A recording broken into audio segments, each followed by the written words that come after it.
How much of your monthly payment is property taxes and insurance on that mortgage? Because you've got 2941 for your payment, but do you know how much of that's property taxes and insurance? I can try to gather that up now. That you don't have Oh. to. I was trying to give you different options on what I would look at if I were in your situation. Okay, So you have $517 a month. It looks like you're paying out in credit card payments. 517 in credit card payments, and then 281 for your HELOC, and then your home is let's say 2942, and then you have the 143 on the solar. there's a credit card that's missing. Is Okay. a Chase on there? Let me. Yeah, you have a Chase.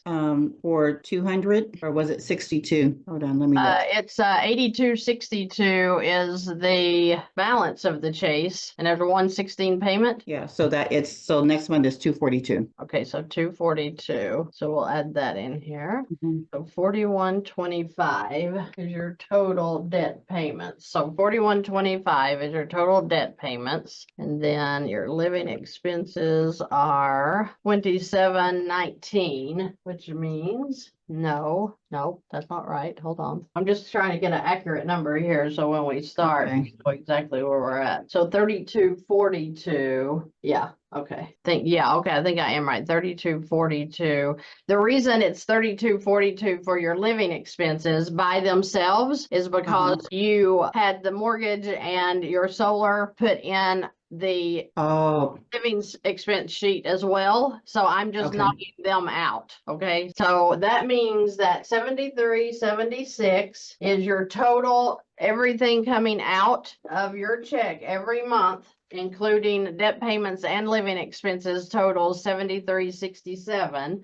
You have an income of 8030. So you have a Okay. cash flow of $663. So right now your cash flow stands at $663. Does that make sense? Yes, Okay. yes. All right. Now what I'm looking at is how are we going to gain more cash flow than this, so that you can pay off this home for sure, and maybe the credit cards too. And when I see that, the first thing I think about is, do you have enough equity in your home to pull the debt that you're showing for the HELOC and the credit card debt, and possibly the solar too, into your total mortgage balance? So now you're putting all of it into one line of credit that you're able to revolve your income into and pull your expenses out of. Okay, So if that makes sense, that means that this 4125 that you're now paying for debt payments alone would be turned into cash flow if we can move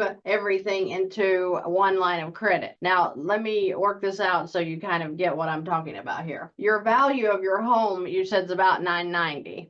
Since you're in California, the loan to value is between 80 and 90%. So I'm going to figure that at 80%. So that would be $792 instead of that 8 that I had. So $792 at an 80% loan to value. Okay, so $792,000 would be a line of credit that should be the least line of credit that you could get in California on a first lien HELOC that pays off your mortgage, pays off your HELOC, and then pays off all of the credit cards that we had here as well. Possibly even the solar, but since you don't know the balance on that, we're not going to figure that in right now. okay, Okay, so what that means is your home, the 2942, the HELOC that you're currently paying at 281, and your credit cards, and we have that at 517 and 242, totals $3,982. So the total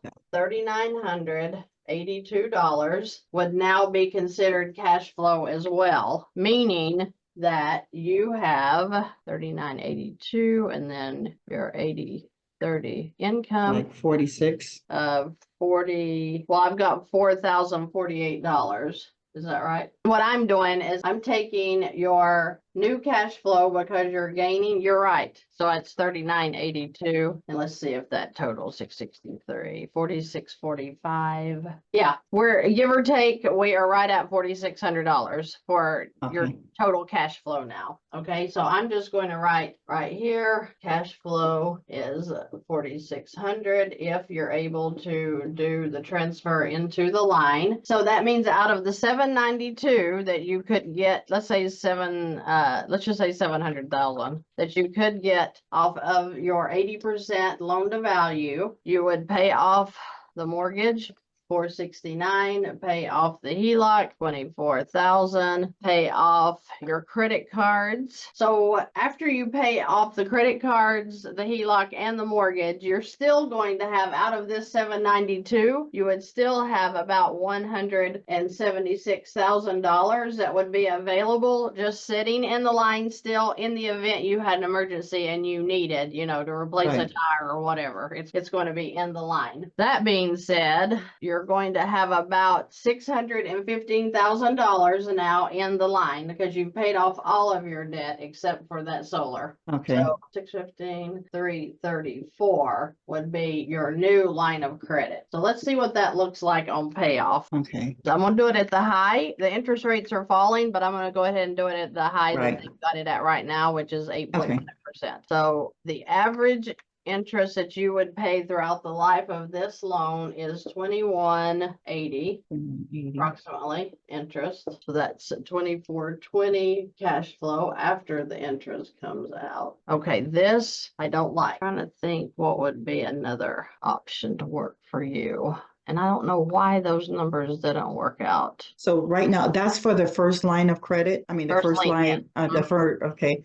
So right now, I don't think that we can do the first line because my husband is just started a job. Okay, Okay, and so it would just only be my income. okay. Probably wouldn't be able to do that right now. Right. No. So, and I've been looking at that to do the first line, but as of now, I'm just not able to do that. Okay. So I wasn't sure in looking at your videos if I should start paying off one of the credit cards with one of the other credit cards and then depositing my check into that, or do the HELOC that has, Yeah, let's I look think at it- that. That probably, the only other option that I see you having is to use this HELOC that you've got now. Do you know how many years you're into the draw period on that? I want to say 25 or 30. Well, they give you a draw period though, and it's usually 10 years, and then they give you another need to 20 check. years to repay. You have Okay, I need to check. on that. So we're gonna say the balance of your HELOC is about 24,300. You make 8,000. So the way this would look with your HELOC is you would do the 24,300 and approximately 8,000 goes in. Now, how are you paid? Weekly, bi-weekly, monthly? Bi-weekly. Okay, so that's even better. So when your income goes into this line throughout the month,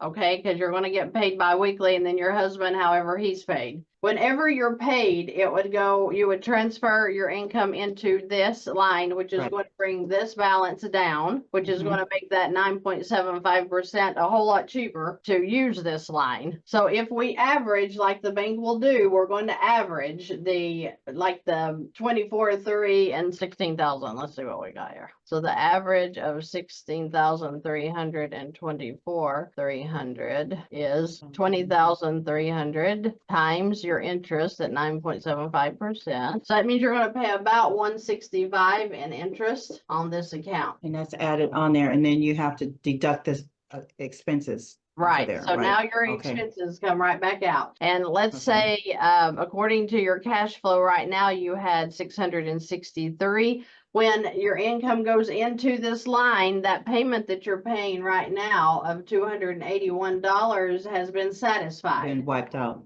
Got Yeah, it. so now this is cash flow. So that means 663 and 281. So it's 947. I got 944. 281 and 663. Okay.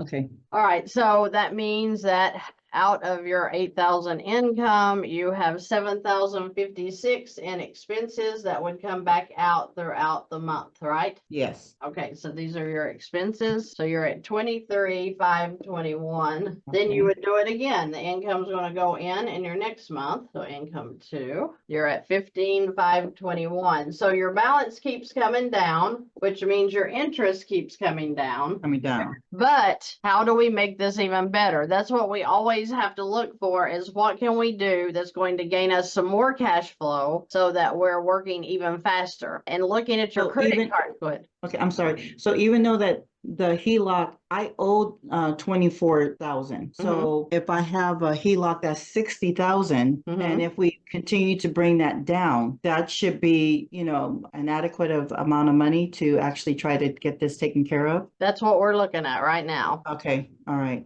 All right, so if you paid off your credit card debt with the line of credit, you don't have to do it all in one big chunk. You could pick up a new credit card every month if you wanted to and throw it into the line. But let's just pretend that we go ahead and grab all of the credit card debt. That would gain you $516 in cash flow. And then you had the 242, Ted. Remember you told me you had the 242 for Chase, or one of them? Right, Okay. yes. So that's 758 in cash flow. Oh, So okay. yeah, so you have Okay. 24,300. You also gained the 281, and then you had 663. So let's just Great. add all of that while we're here. So Yeah. that's $1,702 now in cash flow. Is that what you get? Yes. Okay, so let's go back. Let's start over because we're going to add in that credit card debt. So this would be the balance after you pull the credit card debt into the line of credit. If you pull them all in at one time, I was going to look and see what your payoff period looks like with this. Okay. Okay, so you would do the same thing, all of your income going into this line, and you're at 47,500. So your income for month 1 goes in. Then we're going to get your average daily balance. So about 51,500, then times your interest at 9.75%. So about 419 would be your interest for your interest? first month, for your first Okay. month. So 47,919 would be your balance. And now this is, I'm doing everything in my head and before it happens. So what that means is Okay.